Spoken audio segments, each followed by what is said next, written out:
चलिए everyone, idiom number 45 है to take to one's heels. To take to one's heels, देखिए take to का मतलब होता है अपनाना। टेक टू का मतलब एवरीवन हिंदी में होता है अपनाना। और हील क्या होता है एवरीवन? हील बोलते हैं पैर के पीछे वाले भाग को, पीछे वाले हिस्से को। आप एरी भी कह सकते हैं, एंकल भी कह सकते हैं, यानी अपने एरियो को अपना लेना। तो ये शब्दार्थ है ना एवरीवन। ये ईडियम में, ये मुहावरा है। ईडियम शब्दों का वो ग्रुप है जिसका शब्दार्थ नहीं, हमें भावार्थ से मतलब होना चाहिए। तो अपने एरियो को अपना लेना, अपने एरियो पे डिपेंडेंट हो जाना, मतलब क्या? मतलब दुम दबाकर भाग जाना, है ना। आप भागते हैं तो आप भागते हैं, दौड़ते हैं तो अपने पैरों के बल पे ही भाग या दौड़ पाते हैं। ठीक है एवरीवन। चलिए, सो सिंपल वर्ड्स में उसका मतलब होगा टू रन ऑफ और to run away in fear. दुम दबाकर भाग जाना भी हिंदी इक्विवेलेंट है इस इंग्लिश ईडियम का। मतलब ऐसा ही मुहावरा हिंदी में भी उस रूप में प्रयोग होता है, दुम दबाकर भाग जाना। सिंपल वर्ड्स में क्या मतलब होगा? टू रन ऑफ और to run away in fear, मतलब वही डर के मारे, भय के मारे, आतंक के मारे भाग जाना। चलिए, इस ईडियम को, इस मुहावरे को एक सेंटेंस में यूज करते हैं। When the burglar alarm went off, they took to their heels, है ना। तो जब बर्गलर अलार्म बजा तो वे लोग भाग गए, वे लोग डर के मारे भाग गए। वे लोग मतलब कौन लोग? वही चोर लोग, डकैत लोग जो चोरी डालने आए थे, डकैती डालने आए थे। तो बर्गलर की अलार्म बजते ही वो दुम दबाकर भाग गए। चलिए, अगला इडियम है number 46 everyone, a close shave. A close shave, ठीक है। अभी इसका हिंदी इक्विवेलेंट होता है बाल बाल बचना। बाल बाल बचना। अब इसको सिंपल वर्ड में कह सकते हैं अ नैरो स्केप या अ नियर डिजास्टर, है ना। कोई आपदा, मुसीबत, परेशानी लगभग आप पर आ ही चुकी थी, है ना, लेकिन समहाउ किसी तरह आप बच जाते हैं। ठीक है, आपको कोई नुकसान, आपको कोई क्षति, है ना, आपको कोई हानि नहीं होती है। बाल बाल बचना, क्लोज शेव। चलिए, तो लिंक स्टैब्लिश करते हैं उसके शब्दार्थ का उसके भावार्थ से। देखिए एवरीवन, शेव का मतलब क्या होता है? शेव का मतलब होता है शरीर से बाल हटाना, शरीर से बाल निकालना। ठीक है, अभी ये जो पुरुष होते हैं वो अपने दाढ़ी मूंछ को शेव करते हैं, और वो शेव कराने कहाँ जाते हैं? या तो खुद से करते हैं, नहीं तो बार्बर के पास, नाई के पास, हजाम के पास जाते हैं। और बार्बर के पास क्या होता है? वो औजार होता है, टूल होता है जिससे वो शेविंग करते हैं, जिसको रेजर कहते हैं। उसमें वो ब्लेड लगाया रहता है। तो अगर उसको क्लीन शेव करना है ना, अगर उसको क्लोज शेव करना है, मतलब बाल पूरे के पूरे हटा देने हैं, तो क्या करता है? उतना ही क्या बोलते हैं, दम लगाकर, है ना, उतना ही जोर से वो उस्तरा होता है या रेजर होता है, जो भी होता है, वो आपके चेहरे पर, आपके गाल पे वो चलाता है। ठीक है, तभी आपके बाल पूरे निकल जाते हैं। अगर वो एवरीवन केयरफुल नहीं रहा, देख बहुत लोगों के तो गर्दन में भी बाल होते हैं, तो वहाँ से भी बाल हटाना होता है। अगर वो बहुत सावधानी पूर्वक रेजर या उस्तरा आपके गर्दन पे नहीं चलाएगा, थोड़ा सा अगर दम ज़्यादा लग गया तो कट जाएगा, छिल जाएगा, और गर्दन के पास कटा चला तो आपकी जान भी जा सकती है ना। तो ये जो ईडियम है ना, ये बस उसी घटना से आती है कि जो बार्बर होता है वो आपको शेव करता है, क्लोज शेव करता है, क्लीन शेव करता है, तो उसको बड़ा केयरफुली करना पड़ता है। चलिए एग्जाम्पल देखते हैं। The passengers in the jeep had a close shave when a mine exploded just a few yards away. ठीक है एवरीवन, तो जीप में सवार जो यात्री गण थे वो बाल बाल बच गए, है ना। मतलब उनकी जान जा सकती थी दुर्घटना में, है ना, वो क्षतिग्रस्त हो सकते थे, दुर्घटनाग्रस्त हो सकते थे। कैसे? क्योंकि कुछ ही दूरी पर, कुछ ही गज की दूरी पर एक माइन, है ना, एक खान एक्सप्लोड हुआ, है ना, उसमें विस्फोट हुआ, तो बाल बाल बच गए। नहीं तो थोड़े और करीब होते, थोड़े और नज़दीक होते वो, तो उनकी जान भी जा सकती थी और हानि, क्षति होना तो तय था। ठीक है everyone, close shape. Number 47, a man of a straw. Straw का मतलब तिनका होता है, समझ रहे एवरीवन। और तिनका तिनके को एक वैल्यूलेस चीज़ माना जाता है, तिनके की कोई वैल्यू नहीं होती, कोई मूल्य, कोई मान, कोई सम्मान नहीं होता है। मैन ऑफ स्ट्रॉ का मतलब क्या हो गया? तिनके का आदमी, मतलब कैसा आदमी? बेकार व्यक्ति, है ना, निकम्मा व्यक्ति जो किसी काम का नहीं है। अब बिल्कुल सिंपल वर्ड में बोलेंगे यूजलेस पर्सन। एग्जाम्पल देखिए, you can't count on him to help you, he just a man of straw, so you can't count on him. Count on का मतलब होता है एवरीवन डिपेंड ऑन या अपॉन, तो आप उस पर निर्भर नहीं रह सकते हैं मदद के लिए, सहायता के लिए। He just a man of straw, है ना, वो बेकार आदमी है ना, निकम्मा व्यक्ति है, उससे कुछ होता नहीं। He just a man of straw means he just a useless person, है ना, he is good for nothing, वो किसी काम का नहीं। चलिए number 48 everyone, a white elephant. ठीक है, अब इसका शब्दार्थ क्या हो जाएगा? सफेद हाथी। अब ये सफेद हाथी किसका प्रतीक होता है? तो सफेद हाथी एवरीवन प्रतीक होता है किसी बहुत महंगी चीज का लेकिन बेकार। कोई बहुत महंगी चीज जो बेकार है, किसी काम की नहीं है, सुन रहे लोग, या फिर ट्रबलसम है, दिक्कत देने वाली चीज है, उसको इडियम के फॉर्म में व्हाइट एलिफेंट बोलते हैं। अब सुनते हैं इस इडियम के बनने के पीछे की कहानी को, कि ये व्हाइट एलिफेंट कैसे कॉस्टली बट यूजलेस और ट्रबलसम थिंग का प्रतीक बन गया। ठीक है एवरीवन, चलिए देखिए, आप सब तो जानते ही होंगे कि व्हाइट एलिफेंट कहाँ पाया जाता है, कौन से देश में पाया जाता है। व्हाइट एलिफेंट पाया जाता है एवरीवन, कहाँ पाया जाता है? थाईलैंड नाम का एक कंट्री है ना, उसका पुराना नाम सियाम है, SIAM, सियाम। थाईलैंड नाम का एक कंट्री एवरीवन है ना, उसका पुराना नाम है सियाम। तो वहीं पे व्हाइट एलिफेंट पाया जाता है। और बात एवरीवन 17वीं शताब्दी की है ना। उस समय व्हाइट एलिफेंट को बहुत रिस्पेक्ट दिया जाता था, बहुत आदर मान सम्मान दिया जाता था, मतलब उनको लिटरली पूजा जाता था व्हाइट एलिफेंट को। ठीक है एवरीवन, और जो उस समय के राजा महाराजा होते थे उनके पास तो सफ़ेद हाथी होते ही थे। अब सफ़ेद, अगर राजा या महाराजा को किसी से अगर चिढ़ हो गया है ना, अगर उनको अपना खुन्नस, अपना क्रोध किसी व्यक्ति से निकालना है, तो वो क्या करते थे? किसी आदमी को बुलाते थे और उसको व्हाइट एलिफेंट गिफ्ट कर देते थे। ठीक है, अब व्हाइट एलिफेंट का जो खुराक होता था एवरीवन, उसका जो मेंटेनेंस होता था वो बहुत महंगा होता था। ऊपर से आपको वो प्रोविजंस भी करने पड़ते थे कि लोग आके उनको विजिट कर पाएँ, लोग आकर उनको विजिट कर पाएँ, उनकी पूजा भी कर पाएँ। तो अगर आपको राजा ने गिफ्ट कर दिया है तो राजा को तो आप मना करेंगे नहीं, एक तो वो सैक्रेड चीज़ थी तो आपको उसको रखना पड़ता था, उसका मेंटेनेंस करना पड़ता था। तो ये सारी चीज़ें कुल मिला जुला कर बहुत ट्रबलसम होती थी, बहुत परेशानी पैदा करने वाली चीज़ होती थी, है ना। तो वाइट एलिफेंट मतलब बहुत महंगी चीज़ थी, बहुत वैल्यूएबल चीज़ थी, लेकिन किसी काम की चीज़ नहीं थी। एग्जाम्पल देखते हैं everyone, the stadium is likely to become a white elephant after the match is over. समझ रहे एवरीवन, ये जो स्टेडियम है ये वाइट एलिफेंट बन जाएगा। वाइट एलिफेंट बन जाएगा मतलब यूजलेस बन जाएगा। अब स्टेडियम जैसी चीज़ एवरीवन, उसको बनाने में आप समझ सकते हैं बहुत पैसे खर्च होते हैं और बहुत कॉस्टली चीज़ होती है, बहुत ज़मीन लगती है, उसके बाद फिर उसको कंस्ट्रक्ट करने में भी, बिल्डिंग कंस्ट्रक्ट करने में भी काफ़ी पैसे आते हैं, तो वो बहुत कॉस्टली चीज़ होती है स्टेडियम। अब इस मैच के ख़त्म होने के बाद अगर उसका यूज़ नहीं होता है, अगर वो यूजलेस हो जाता है, तो वाइट एलिफेंट ही बन जाएगा। महंगी है लेकिन किसी काम की नहीं। ये था एवरीवन इडियम नंबर 48। चलिए एवरीवन, इडियम नंबर 49 है ऑल मूनशाइन।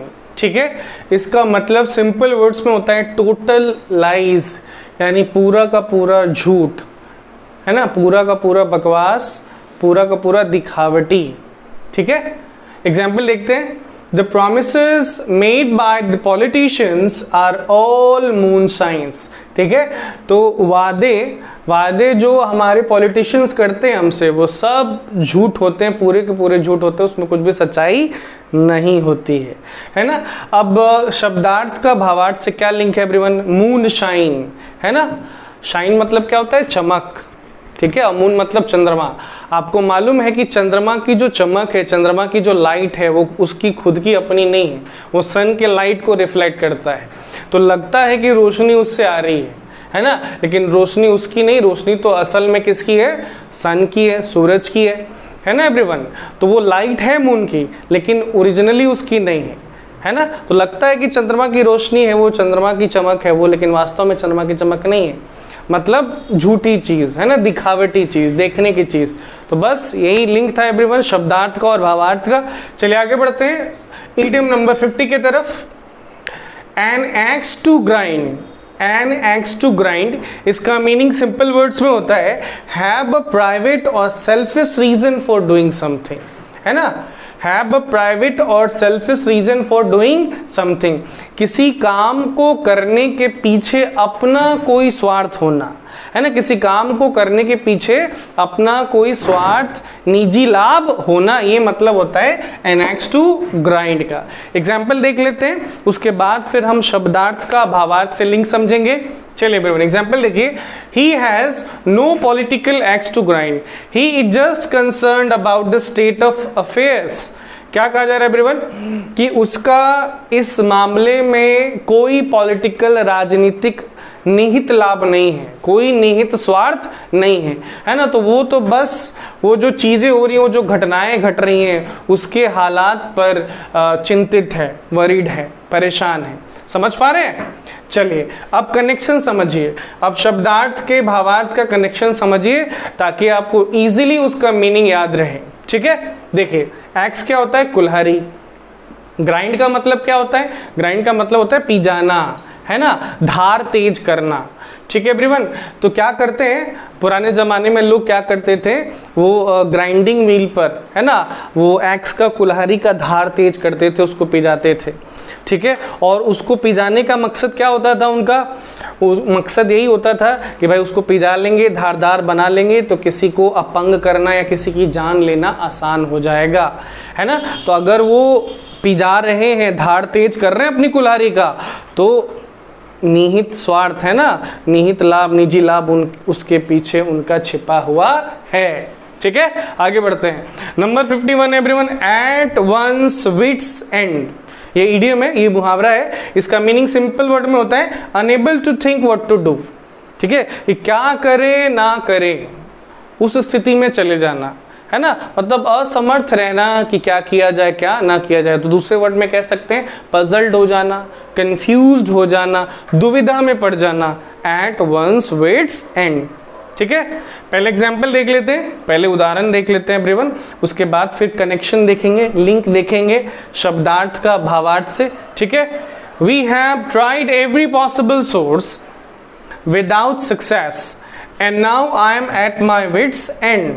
ठीक है एवरीवन, क्या कहा जा रहा है सेंटेंस में कि हम लोगों ने हर पॉसिबल सोर्स को ट्राई कर लिया है ना। कोई एक काम करना है हम लोगों को और उसके करने के लिए हर संभव स्रोत को हम लोगों ने ट्राई कर लिया, प्रयास कर लिया, उसको अपना के देख लिया, लेकिन कोई सफलता नहीं मिली, विदाउट सक्सेस, लेकिन कोई सफलता मिली नहीं है। And now I am at my wits end, तो अब मैं कंफ्यूज हो गया हूँ, पजल्ड हो गया हूँ, है ना, उस सिचुएशन में चला गया हूँ जहाँ मुझे समझ में नहीं आ रहा है कि मैं क्या करूँ और क्या ना करूँ। ठीक है everyone, at one's wits end यानी टू बी कंफ्यूज्ड, दुविधा में पड़ जाना। चलिए अब कनेक्शन समझते हैं शब्दार्थ का भावार्थ से। विट का मतलब बुद्धि होता है, WIT, विट का मतलब होता है एवरीवन बुद्धि, बुद्धि, विवेक, है ना, समझ, समझदारी। तो इसका शब्दार्थ क्या हो गया कि अपनी बुद्धि के अंत पर चले जाना, अपनी बुद्धि के अंत पर चले जाना। ठीक है, ये शब्दार्थ है, वो उसका लिटरल मीनिंग। अब उसका कनेक्शन क्या है उसके फिगरेटिव मीनिंग से, उसके अलंकारिक अर्थ से क्या कनेक्शन है उसका। अगर आप अपने बुद्धि के अंत पे चले गए, मतलब अब आप आगे समझ नहीं पा रहे, सोच नहीं पा रहे, है ना, कि आगे अब उस सिचुएशन में क्या किया जाए क्या न किया जाए। तो एट वंस विट्स एंड। चलिए एवरीवन आते हैं नंबर 52 पे। आप देख सकते हैं at the drop of a hat, at the drop of a hat. ठीक है एवरीवन, ये इडियम है, ये मुहावरा है, इसका मीनिंग सिंपल वर्ड में होता है इमीडिएटली या सडनली, है ना, एकाएक या तुरंत, एकाएक या तुरंत, ये मीनिंग है, मतलब ये अर्थ है किसका, at the drop of a hat का। चलिए पहले एग्जाम्पल देख लेते हैं, उसके बाद फिर कनेक्शन समझेंगे। एग्जाम्पल है that girl is so emotional she will start crying at the drop of a hat. वो लड़की बहुत इमोशनल है, बहुत भावुक है, बहुत जज्बाती है, इतनी ज्यादा जज्बाती है कि बात बात पे रोने लग जाती है ना, तुरंत एकाएक रोने लग जाएगी। ठीक है, she will start crying at the drop of a hat, she will start crying instantly, immediately, suddenly. समझ रहे हैं? अब चलिए कनेक्शन को समझते हैं। At the drop of a hat, इसका शब्दार्थ क्या होगा भाई?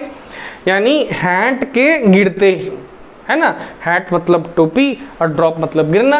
At the drop of a hat मतलब हैट के गिरते ही। समझ रहे हैं? अब क्या कनेक्शन है भाई? देखिए ये जो ईडियम है ये याद दिला रहा है हमें उन दिनों की जब जो रेसिंग होता था, रेसिंग किसी भी चीज़ का, आदमी के दौड़ने का, कार रेसिंग या बाइक रेसिंग, है ना, वो जो रेसिंग होता था वो मतलब गन के चलते ही नहीं होता था। अभी तो आज के ज़माने में अगर रेसिंग होता है तो उसको स्टार्ट करने का संकेत गन से मिलता है, गन से पिस्टल छोड़ा जाता है, आवाज़ सुनते हैं लोग और फिर दौड़ना भागना चालू कर देते हैं। लेकिन उसके पहले एवरीवन, गन के पहले, पिस्टल के पहले वो जो हैट होता था ना, टोपी होता था, तो उसको गिरा के संकेत दिया जाता था। ठीक है, हैट ऐसे पकड़े हुए कोई आदमी, उसको सब लोग देख रहे हैं, अचानक से उसने गिरा दिया, जैसे ही हैट नीचे गिरा वैसे ही लोग दौड़ पड़े। तो हैट का गिरना मतलब एकाएक, इमीडिएटली, सडनली। ठीक है everyone? Idiom number 52। Idiom number 53 है everyone, bark up the wrong tree. ठीक है, इसका मीनिंग होता है सिंपल वर्ड्स में to take a wrong approach to something, किसी कार्य को करने के लिए गलत तरीका अपना लेना, किसी काम को करने के लिए गलत तरीका, गलत मेथड, गलत उपाय अपना लेना। ठीक है एवरीवन? एग्जाम्पल देख लेते हैं, फिर उसके लिटरल मीनिंग का, उसके फिगरेटिव मीनिंग से कनेक्शन समझेंगे। ध्यान दीजिए एवरीवन। द पुलिस वो barking up the wrong tree by trying to prove that the person guilty. He was nowhere near the crime scene. क्या मतलब हुआ इस सेंटेंस का भाई? कि जो पुलिस थी वो गलत अप्रोच अपना रही थी, गलत तरीका अपना रही थी, मतलब गलत काम ही कर रही थी, उस व्यक्ति को गिल्टी साबित करने की कोशिश करके। पुलिस कोशिश कर रही थी कि हम उस पर्टिकुलर पर्सन को गिल्टी साबित कर दे। अब वो व्यक्ति तो क्राइम सीन के आसपास तक ही नहीं था, तो वो क्राइम कैसे कर सकता था? समझ रहे ब्रोन? आइए कनेक्शन समझते हैं। देखिए, बार्क का मतलब क्या होता है? भौंकना। ठीक है, समझ रहे हैं, सुन रहे हैं? बार्क का मतलब क्या होता है? भौंकना। भौंकना कुत्ते की आवाज़ को बोलते हैं। और रॉन्ग ट्री मतलब गलत पेड़, तो इसका लिटरल मीनिंग हो जाएगा कि गलत पेड़ के सामने जाके भौंकना। ठीक है, गलत पेड़ के सामने जाकर भौंकना। इसके पीछे की पूरी कहानी क्या है? इसके बनने के पीछे की पूरी कहानी क्या है एवरीवन? तो देखिए, ये जो इडियम है ना, ये आपको उन दिनों में वापस ले जाएगा जब लोग शिकार करने निकलते थे कुत्तों के झुंड के साथ। ठीक है, तो कुत्ते हेल्प करते थे, डॉग्स हेल्प करते थे लोगों का प्रे को, शिकार को ढूंढने में। अब आपको तो मालूम है कि कुत्ते की जो सूंघने की शक्ति होती है ना, उनका जो स्मेल का पावर होता है वो ज़्यादा होता है, तो वो सूंघ लेते थे उन जानवरों को जिनका शिकार करने आदमी जाते थे, और फिर सूंघने के बाद फिर वो उनका पीछा भी करते थे। और कुत्ते की आदत है, वो भौंकते भी रहते थे, पीछा करते थे। तो कभी कभी वो जो शिकार होता था, कभी कभी वो जो जानवर होता था, वो पेड़ पे चढ़ जाता था, है ना, पेड़ पे चढ़ जाता था, और उसी पेड़ के नीचे जाके कुत्ते भौंकने लग जाते थे। तो जब नीचे पेड़ पे कुत्ते भौंकते थे तो जो हंटर होता था, जो शिकारी होते थे, वो समझ जाते थे कि पेड़ के ऊपर ही शिकार है, मुझे वहीं पे एम लगाना है, निशाना साधना है और अपने शिकार को मार देना है, हंटिंग कर लेना है, शिकार कर लेना है। लेकिन कभी कभी डॉग्स भी, कभी कभी कुत्ते भी गच्चा खा जाते थे। अब डॉग्स को लगता था कि उसी पेड़ पे उनका शिकार है, लेकिन वो शिकार तो वहां से भी चंपत हो जाता था, है ना। तो अगर डॉग ने मिस्टेक कर दिया तो वो गलत पेड़ के सामने भौंक रहे हैं, क्योंकि उस पेड़ पे तो शिकार है ही नहीं। बस वहीं से ही ईडियम आ गया, bark up the wrong tree, गलत पेड़ के सामने भौंकना, मतलब किसी काम को करने का गलत तरीका अख्तियार कर लेना। ठीक है एवरीवन, आगे बढ़ते हैं अगले ईडियम की तरफ। Number 54, beat about the bush या around the bush. About around में से किसी एक को आप यूज कर सकते हैं। अंतर क्या है कि beat about the bush UK का है, ब्रिटिश इंग्लिश का है, ठीक है एवरीवन, और beat around the bush US American English में बोला जाता है, लिखा जाता है। तो बीट अबाउट द बुश या बीट अराउंड द बुश एक ही मीनिंग होता है एवरीवन। क्या मीनिंग होता है? To discuss a subject without getting to the main point, है ना। तो किसी विषय पर चर्चा करना, किसी विषय पर बातचीत करना, विचार विमर्श करना, लेकिन मुख्य बिंदु पर ना आना, मुख्य मुद्दे की बात ना करना, इधर उधर की ही बात करते रह जाना। बीट अबाउट द बुश या beat around the bush. Example देखते हैं everyone. Stop beating around the bush and tell me who you saw my boyfriend with. ठीक है एवरीवन। बहुत लोगों की आदत होती है ऐसी, है ना, कि वो किसी बात को किसी पर्टिकुलर सिचुएशन में सीधे सीधे बताएंगे नहीं, पूरा घुमाएंगे फिराएंगे, है ना। तो कहा जा रहा है कि देखो इधर उधर की बात करना बंद करो और मुझे बताओ कि मेरा बॉयफ्रेंड किसके साथ घूम रहा था। ठीक है एवरीवन। अब चलिए कनेक्शन समझिए, है ना, कनेक्शन समझिए, लिंक समझिए इस ईडियम के लिटरल मीनिंग का और फिगरेटिव मीनिंग का। चलिए एवरीवन। ओके, तो ये जो ईडियम है ये भी हंटिंग से ही रिलेटेड है, ये भी हंटिंग से ही रिलेटेड है। पुराने ज़माने में जो अमीर लोग होते थे, जो धनी लोग होते थे, वो किराए पे लोग रखते थे, ठीक है, ताकि वो जाके जंगल झाड़ियों में पक्षियों को, चिड़ियों को मार मार के ऊपर उड़ाएं।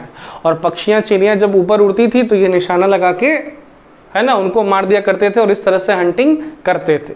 ठीक है, तो ये कनेक्शन है, ये लिंक है उस ईडियम का। ठीक है ब्रन, बीट अबाउट द बुश।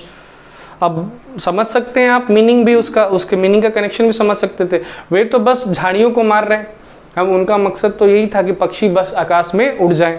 तो डिस्कस करना किसी भी सब्जेक्ट को बिना मेन पॉइंट पे आए हुए।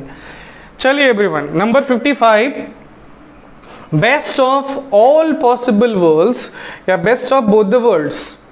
ठीक है एवरीवन, इसका मीनिंग सिंपल वर्ड में होता है a situation where one can enjoy the benefits of two different situations और more than two different situation.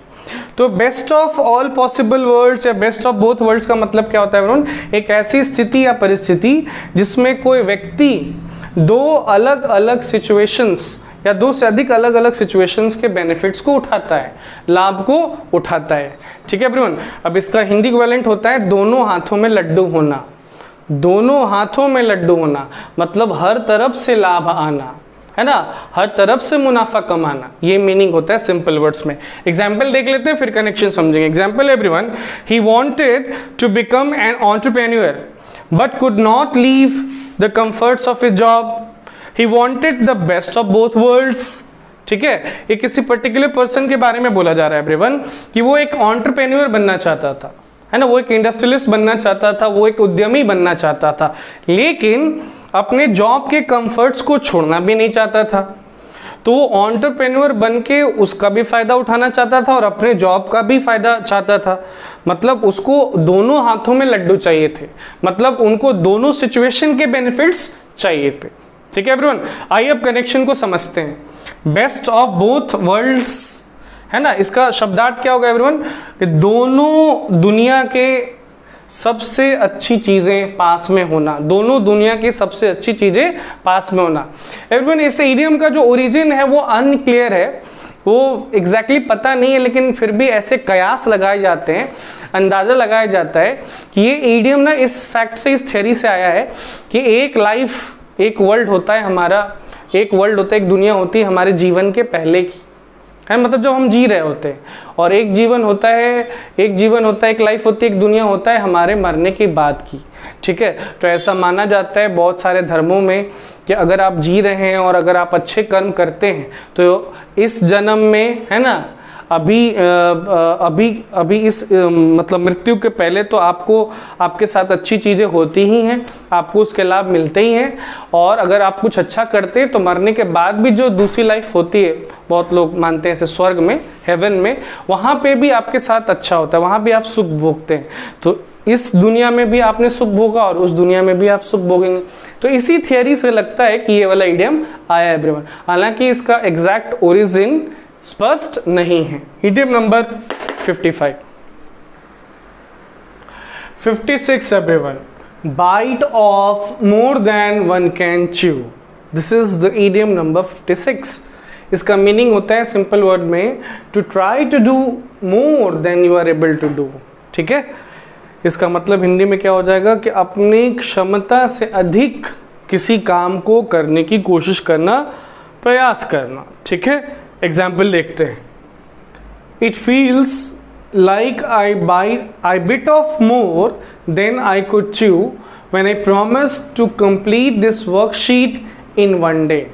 ठीक है, मैंने वादा तो कर दिया कि मैं उस वर्कशीट को एक दिन में कंप्लीट कर दूंगा, लेकिन वादा करने के बाद मुझे ऐसा फील हुआ कि ऐसा लगता है कि मैंने अपनी क्षमता से ज़्यादा करने का, प्रयास करने का वादा कर दिया है।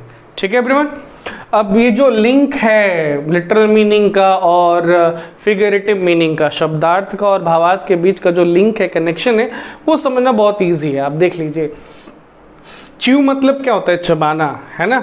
आप किसी भोजन पदार्थ को जब अपने मुंह में ले जाते हैं तो आप उसको चबाते हैं, है ना। आप उसको जब उसको चबाते हैं, जब वो सॉलिड या सेमी सॉलिड टाइप का होता है तो आप उसको चबाते हैं, उसके बाद फिर वो आपके पेट के अंदर जाता है। तो ऐसा नहीं है कि आप किसी भी अमाउंट में अपने मुंह में उसको रख लेंगे। ठीक है एवरीवन, उतना ही रखेंगे क्योंकि आपके मुंह के अंदर तो लिमिटेड स्पेस है, तो एक बार में उतना ही ले जाएंगे अपने मुंह के अंदर जितना आप चबा सकते हैं, है ना एवरीवन। तो ये जो इडियम है, ये इसके पीछे ना दो थ्योरी कही जाती है।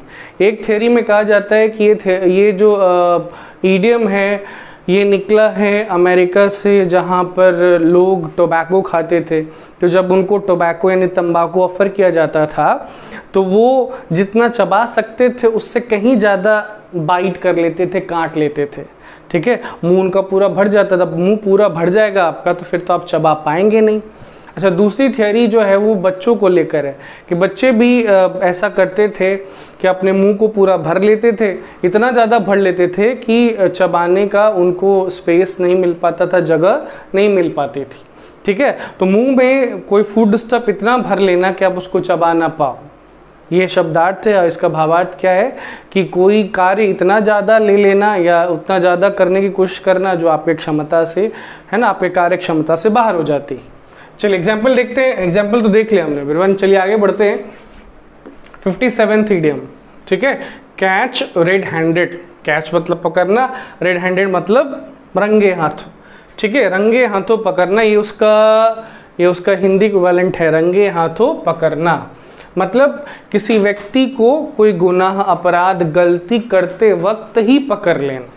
किसी व्यक्ति को, किसी दूसरे व्यक्ति को कोई गलती, अपराध, पाप, है ना, करते वक्त ही पकड़ लेना। To discover in the middle of doing something wrong. Example देखते हैं everyone.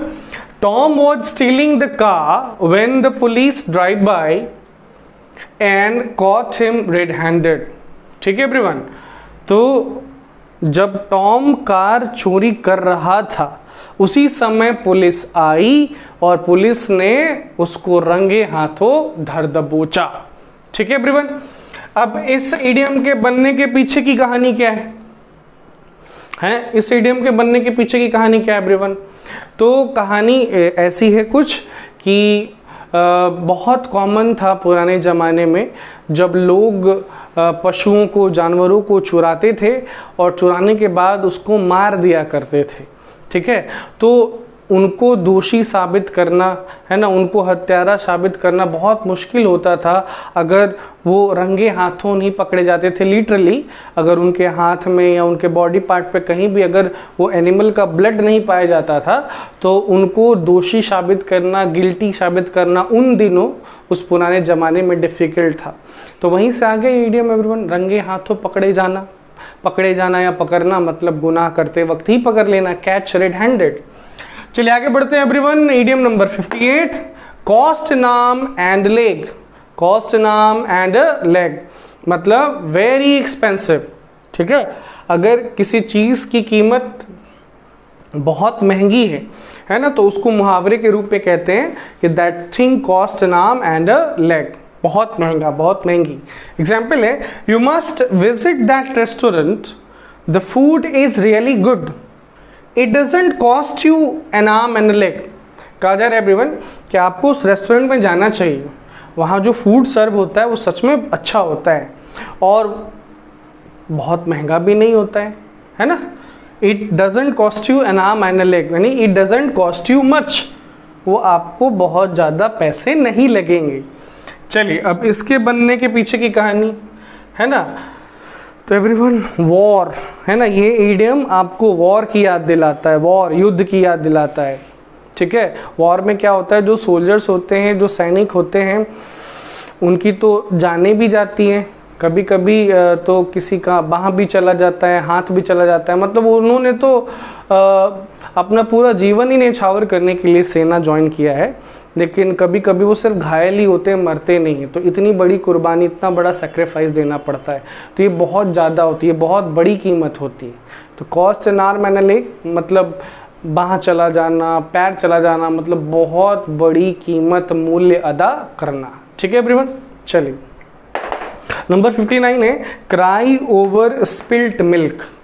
Cry over spilt milk, इसका मतलब होता है being upset over something that has already happened and can not be changed.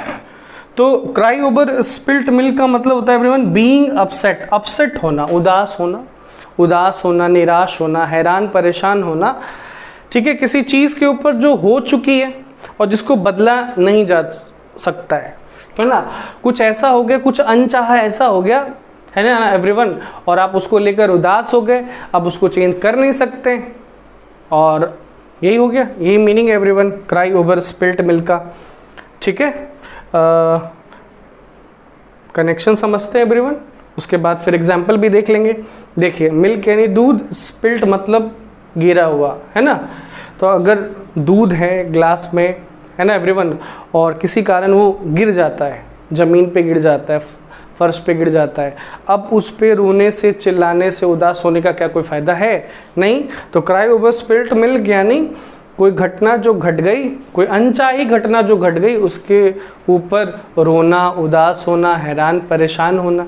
ठीक है एवरीवन, एग्जाम्पल देखते हैं हम इसका। एग्जाम्पल है everyone, the school trip had been a disaster but we didn't want to dwell on it. It was no use crying over spilt milk. तो आप देख सकते हैं इस एग्जाम्पल में वो जो ईडियम है यहाँ पे यूज किया गया है। ठीक है, क्या मतलब हुआ पूरे सेंटेंस का? स्कूल ट्रिप डिजास्टर था, मतलब स्कूल ट्रिप ना बिल्कुल बोरिंग सी चीज़ हो गई है ना। स्कूल ट्रिप तो नॉर्मली इंटरेस्टिंग होता है, इंजॉयबल होता है, लेकिन ये वाला स्कूल ट्रिप में ना थोड़ा सा भी मज़ा नहीं आया, उल्टा हम लोग बहुत बोर हुए, बहुत ऊब गए। लेकिन अब क्या कर सकते हैं, जो हो गया सो बीत गया। So it was no use crying over spilt milk. अब ये घटना घट चुकी है, हम बोर हो चुके हैं, तो अब उसको याद करने का कोई फ़ायदा, कोई लाभ नहीं है। अब उस पर अपसेट होने का, उदास होने का कोई फ़ायदा नहीं है। ठीक है एवरीवन, आगे बढ़ते हैं। Idiom number 60 everyone, in high spirits. ठीक है, स्पिरिट्स का मतलब यहाँ पे उत्साह है, और हाई का मतलब ज़्यादा है ना। तो बहुत ज़्यादा उत्साह में होना, बहुत ज़्यादा उत्साह में होना, उमंग में होना, बहुत ज़्यादा खुश होना और आशा से भरा हुआ होना। Extremely happy and having a good time. ठीक है एवरीवन, एग्जाम्पल देखते हैं। They had a couple of drinks and were in high spirits. ध्यान दे रहे हैं एवरीवन, तो उन लोगों ने कपल ऑफ ड्रिंक्स लिया, उन लोगों ने कपल ऑफ ड्रिंक्स लिया मतलब हार्ड ड्रिंक्स लिया। ठीक है, और लग रहा था कि वे लोग बहुत खुश हैं और बहुत अच्छा समय बिता रहे। चलिए आगे बढ़ते हैं। अगला इडियम है number 61, made in speech. Speech यानी भाषण, और मेड इन यानी फर्स्ट। तो मेड इन फर्स्ट का बिल्कुल सिंपल मीनिंग होता है एवरीवन, फर्स्ट स्पीच, पहला भाषण। ठीक है, first speech given by a newly elected or appointed member of a legislature or parliament. ठीक है, जब किसी संसद में, विधानसभा या विधान परिषद में कोई मेंबर, कोई सदस्य या तो नियुक्त होते हैं, नहीं तो चयनित होते हैं, तो उनके द्वारा जो पहला भाषण दिया जाता है, उसी पहले भाषण को मेड इन स्पीच भी कहते हैं। एग्जाम्पल है, I congratulate him on his outstanding made in speech, है ना। तो मैं बधाई देता हूँ, मैं बधाई देना चाहता हूँ कि उन्होंने अपने पहले भाषण में ही सबको हिला के रख दिया, क्योंकि उनका पहला भाषण ही आउटस्टैंडिंग था, ज़बरदस्त था, बेमिसाल था। ठीक है, चलिए number 62 everyone, sit on the fence. Sit on the fence, fence समझते हैं आप? फेंस, फेंस बाड़ा को बोलते हैं, बाड़ा को। फेंस एवरीवन बाड़ा को बोलते हैं, ठीक है। वो बैरियर टाइप का होता है जो आप लगाते हैं खेत के एक साइड में, या फिर अपने बाउंड्री करने के लिए वो लगाते हैं, और उस पे बैठ जाना। ये ईडीएम में ये उसका शब्दार्थ है कि बाड़े पे बैठ जाना। तो अगर आप किसी बाउंड्री पे बैठे हैं तो ना किसी एक साइड है ना किसी दूसरे साइड के, आप बीच में आप क्या है, आप न्यूट्रल हैं। तो फेंस पे बैठ जाना मतलब न्यूट्रल हो जाना। व्हेन अ चॉइस और डिसीजन इज रिक्वायर्ड, है ना। अब सिचुएशन ऐसा है कि आपको डिसीजन लेना है, आपको चॉइस लेना है ना। या तो आप उधर के रहिए नहीं तो इधर के रहिए, लेकिन आप डिसीजन ले नहीं रहे और फेंस पे बैठे हुए, अनडिसाइडेड स्टेट में है आप, कंफ्यूज्ड स्टेट में है। तो वही मीनिंग है सिट ऑन द फेस, यानी रिमेन न्यूट्रल। न्यूट्रल रहना जब चॉइस या डिसीजन लेने की बारी है, कोई पक्ष ना लेना। एग्जाम्पल देख लेते हैं, has he decided which offer is going to accept, or is he still on the fence. Interrogative sentence के रूप में एग्जाम्पल एवरीवन पूछा जा रहा है कि क्या उसने निर्णय ले लिया कि वो कौन से ऑफर को एक्सेप्ट करने जा रहा है, कौन से ऑफर को, कौन से प्रपोजल को, कौन से प्रस्ताव को वो स्वीकार करने जा रहा है। क्या उसने एक्सेप्ट डिसाइड कर लिया, या अभी भी वो न्यूट्रल ही है, या अभी भी वो अनडिसाइडेड स्टेप में है ना। तो देख लीजिए, on the fence, still on the fence, यहां से सिट गायब है, ऐसे भी लिखते हैं, ऐसे भी बोलते हैं। इडियम नंबर 62, एक मिनट। इडियम नंबर 63 है एवरीवन, स्ट्रेन एवरी नर्व। ठीक है, इसका मतलब सिंपल वर्ड्स में क्या होता है, to make the greatest possible effort. किसी काम को करने के लिए, है ना, जितना हो सके उतना बड़ा, है ना, उतना बड़ा प्रयास करना। इसको हम लोग हिंदी में कहते हैं एरी चोटी का जोर लगा देना, या खून पसीना एक कर देना। ये हिंदी इक्विवेलेंट है एवरीवन। चलिए एग्जाम्पल देखते हैं, फिर कनेक्शन देखेंगे। She is straining every nerve to get the work finished on time. ठीक है, तो काम समय पर पूरा हो जाए, इसके लिए वो एरी चोटी का जोर लगा रही है, अपना खून पसीना एक कर रही है, मतलब ग्रेटेस्ट पॉसिबल एफर्ट लगा रही है। ठीक है, जितना बड़ा प्रयास, जितना बड़ा एफर्ट लगा सकती है वो उतना बड़ा एफर्ट लगा रही है। ठीक है एवरीवन, नर्व आप समझते हैं, नस को बोलते हैं, और एवरी यानी हर, स्ट्रेन मतलब जोर देना, दबाव देना। सोचिए एवरीवन, किसी काम को करने के लिए सारे नस मिल गए हैं, सारे नसों पर जोर दिया जा रहा है, मतलब वही ग्रेटेस्ट पॉसिबल एफर्ट लगाया जा रहा है। चलिए नंबर 64 है, through thick and thin. Through thick and thin ये इडियम है, मुहावरा है। इसका मीनिंग सिंपल वर्ड्स में होता है अंडर ऑल कंडीशंस, मतलब हर हाल में, हर सिचुएशंस में, अच्छे समय में भी और बुरे समय में भी। ठीक है एवरीवन, नॉर्मल सिचुएशन में भी, in every situations. Example everyone, if you really loved him you would stuck by him through thick and thin. क्या मतलब हुआ एवरीवन, कि अगर तुम उससे सच में प्यार करते तब उसका साथ तुम कभी नहीं छोड़ते, है ना। जब चीज़ें, है ना, जब सिचुएशन आउट ऑफ कंट्रोल हुआ, जब चीज़ें खराब हो गई तो तुमने उसका साथ छोड़ दिया, है ना। तुम उसका साथ हर सिचुएशन में देते, है ना। You would stuck by him through thick and thin. अब समझिए एवरीवन कनेक्शन, शब्दार्थ का कनेक्शन भावार्थ से समझिए। ये देखिए, ये जो थ्रू थिक एंड थिन है ये एक्चुअली बना है किससे, through thicket and thin would say, through thicket and thin would. ठीक है एवरीवन, इस ईडियम से ये वाला ईडियम बना हुआ है। थिकेट का मतलब क्या होता है, थिकेट एवरीवन पेड़ों का झाड़ियों का एक समूह होता है, ठीक है, जो कि बहुत घना होता है। वुड तो आप समझ ही रहे, जंगल। थिन का मतलब क्या हो गया, पतला, जहाँ पे जंगल उतने पेड़ उतने घनी संख्या में नहीं होते, छिटपुट रूप में होते हैं, स्पार्स अमाउंट में होते हैं। ठीक है, तो इससे ये बना है। ठीक है, यानी कि घने जंगल में भी और छिटपुट रूप से पाए जाने वाले पेड़ों में भी, यानी कि हर सिचुएशन में, हर हाल में। चलिए आगे बढ़ते हैं, अगला इडियम समझते हैं। Number 65, to bring something to light. To bring something to light, इसका मतलब होता है रिवील और डिस्क्लोज समथिंग प्रीवियसली हिडन और सीक्रेट, है ना। तो ऐसी कोई चीज़ एवरीवन जो पहले सीक्रेट थी, गुप्त थी, छिपी हुई थी, है ना, उसको रिवील करना, उसको डिस्क्लोज करना, है ना, उसको उजागर करना, उसको पब्लिक के सामने लाना, उसको जनता के सामने लाना। यहाँ पे जो लाइट है एवरीवन, ऐसे तो इसका मतलब प्रकाश होता है, रोशनी होती है, लेकिन यहाँ पे लाइट का मतलब हो गया है पब्लिक नॉलेज, है ना। तो किसी चीज को प्रकाश में लाना मतलब किसी चीज को पब्लिक के ज्ञान में, संज्ञान में लाना।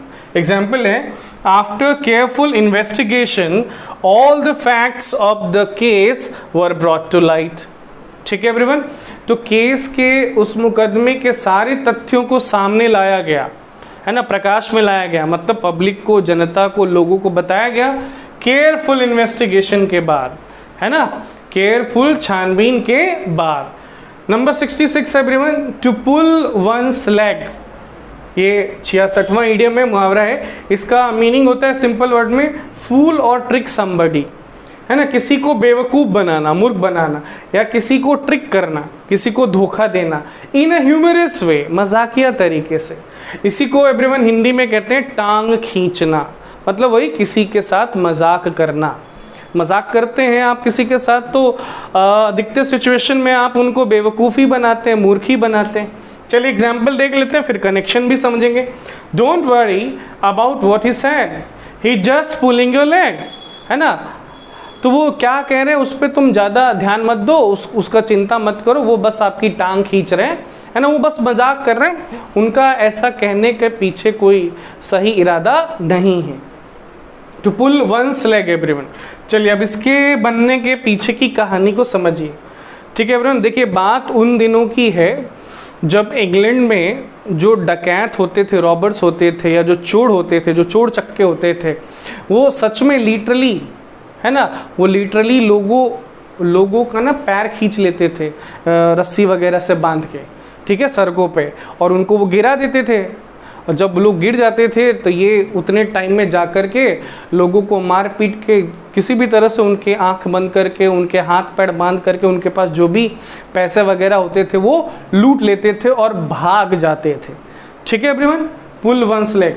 फिर बाद में क्या हुआ, फिर बाद में, बहुत बाद में लोग एक दूसरे को लिटरली टांग खींचने लगे, गिराने लगे, मजाक के रूप में करने लगे। बस वहीं से ही इडियम बन गया, टांग खींचना मतलब मजाक करना, किसी को बेवकूफ़ बनाना मजाकिया तरीके से। चलिए everyone 67, to take to heart. Number 67 है to take something to heart. इसका मतलब क्या होता है, to treat something serious and be influenced at a personal level, यानी किसी चीज़ को, किसी बात को सीरियसली लेना, है ना, गंभीरता पूर्वक लेना, सच मान लेना, और इन्फ्लुएंस्ड हो जाना, प्रभावित हो जाना, most of the time upset हो जाना, उदास निराश हो जाना, है ना, उसको पर्सनल लेवल पर लेकर, व्यक्तिगत स्तर पर लेकर। ठीक है, इसी को हम लोग हिंदी में कहते हैं एवरीवन दिल पर लेना। इसी को हिंदी में हम लोग कहते हैं दिल पर लेना। ठीक है एवरीवन, ये तो मीनिंग था। आइए अब इसका एग्जाम्पल समझेंगे। एग्जाम्पल देख लेते हैं everyone. Don't take his comments to heart, he is that hard on everyone in the office. तो आप देख सकते हैं एवरीवन, इस एग्जाम्पल सेंटेंस में मैंने उस इडियम को यूज किया है, टेक टू हार्ट। क्या मतलब है सेंटेंस का, कि उनके कमेंट्स को, उनके टिप्पणी को दिल पे मत लो, सीरियसली मत लो, क्योंकि वो सबके साथ ऑफिस में वैसे ही रहते हैं, है ना। तो दिल पर लेके, सीरियसली लेके, है ना, परेशान होने की, निराश होने की जरूरत नहीं।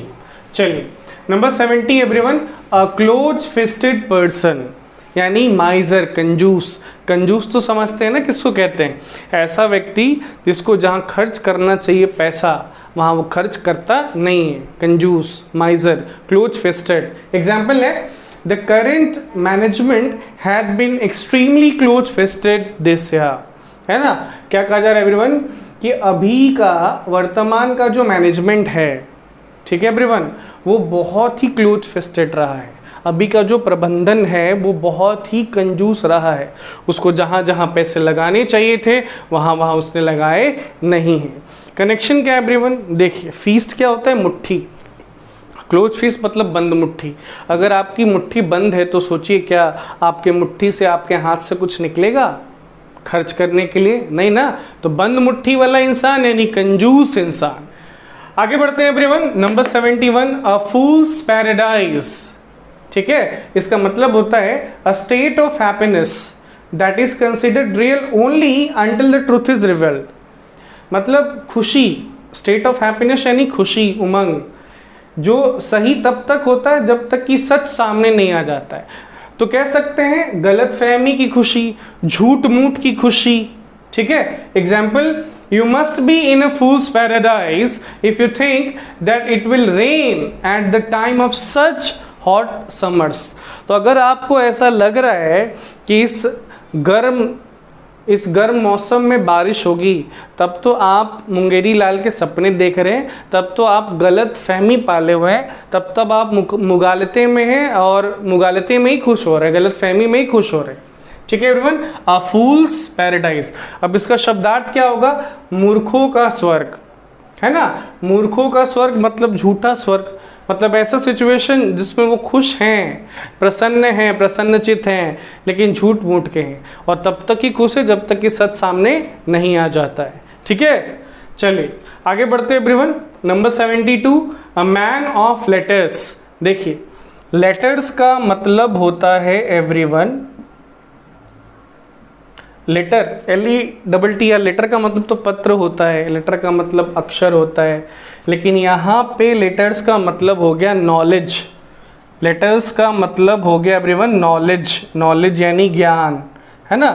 तो ज्ञान का आदमी, ज्ञान का व्यक्ति मतलब ज्ञानी व्यक्ति, है ना। वो व्यक्ति जो एक्सपर्ट होता है, दक्ष होता है आर्ट या लिटरेचर में, है ना, कला या साहित्य में जो विद्वान व्यक्ति होता है उसको मैन ऑफ लेटर्स बोलते हैं। Example, he was a man of letters with no interest in current affairs.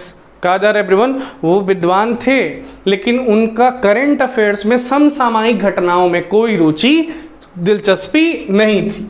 चलिए number 73 everyone, Achilles heal. Number 73 है एकिलीज हील, बहुत ही इंपॉर्टेंट इडियम है एवरीवन। एकिलीज हील का सिंपल मीनिंग होता है वीकनेस यानी कमजोरी। ठीक है एवरीवन, एग्जाम्पल देख लेते हैं। Though he was a good person, his short temper was his Achilles heel. हालांकि वो आदमी अच्छा था लेकिन उसका जो शॉर्ट टेम्पर्ड था, बदमिजाज था, है ना एवरीवन, जो जल्दी गुस्सा होने वाली उसकी जो प्रवृत्ति थी वो उसके लिए एकिलीज हील था, वो उसकी कमजोरी थी, उसकी वजह से उसको बहुत नुकसान उठाना पड़ा। ठीक है एवरीवन, आइए कनेक्शन समझते हैं उसके लिटरल मीनिंग का उसके फिगरेटिव मीनिंग से। देखिए एवरीवन, एकिलीज नाम का एक कैरेक्टर था, एक चरित्र था, है ना। आप सबने नाम सुना होगा होमर का। ये बहुत ही फेमस ग्रीक पोएट है ना, यूनानी कवि हैं होमर। उन्होंने एक उपन्यास लिखा था इलियाड। तो उस उपन्यास में उन्होंने कहानी बनाई थी, कहानी सुनाई थी। कहानी बताते हैं वो ट्रोजन हॉर्सेस का, ठीक है, ट्रोजन वॉर का। तो उसी कहानी में एक चरित्र है, एक पात्र है जिसका नाम है अकिलीज, और ये बहुत ही ब्रेव वॉरियर था, बहुत ही बहादुर योद्धा था। तो अकिलीज जब बच्चा था एवरीवन, तो इसकी माँ क्या करती है, इसकी माँ जिनका नाम टेथिस था, ये उनको जाकर के स्टाइक्स नाम के एक नदी में नहा देती है ताकि इनका जो पूरा बॉडी है वो मजबूत हो जाए, ताकतवर हो जाए। ठीक है, तो इनका सारे शरीर मतलब सारे अंग शरीर के भीग जाते हैं, लेकिन एक पार्ट बच जाता है, एक पोर्शन शरीर का बच जाता है, वो इनका एड़ी, हील, क्योंकि एड़ी से उन्होंने इनको पकड़ा हुआ था। ठीक है, बाद में आगे चलकर एकिलीज बहुत बहादुर होते हैं और बहुत सारी लड़ाइयाँ जीतते हैं, लेकिन फाइनली एक लड़ाई में, एक युद्ध में, एक बैटल में एक एरो, एक तीर आके इनके हील पे ही लग जाता है। अब क्योंकि वो हील वल्नरेबल पॉइंट था, वो वीकनेस थी इनकी और वो चोटिल हो जाते हैं, घायल हो जाते हैं और उनकी मौत और मृत्यु भी हो जाती है। तो वो जो पॉइंट था, वो जो पोर्शन था उनके लेग का, बॉडी पार्ट का, वो उनके लिए कमजोरी साबित होती है। तो उसी समय से एवरीवन फिर एक्िलीज हील जो था वो वीकनेस का, वीक पॉइंट का प्रतीक बन जाता है। ठीक है, 74 एवरीवन, ऑल ईयर्स इसका मतलब होता है सिंपल वर्ड्स में वेरी अटेंटिव, बहुत अधिक एकाग्रचित होना, चौकन्ना होना, सतर्क होना, सावधान होना। ठीक है, एग्जाम्पल है The kids in my class were all ears when I was telling them the story, है ना। तो मेरी क्लास में जो बच्चे थे वो बहुत अटेंटिव थे, बहुत सतर्क और चौकन्ने होकर बहुत ध्यानपूर्वक मेरी कहानी को सुन रहे थे जो मैं उनको सुना रहा था। ठीक है एवरीवन, ईडीएम नंबर 74।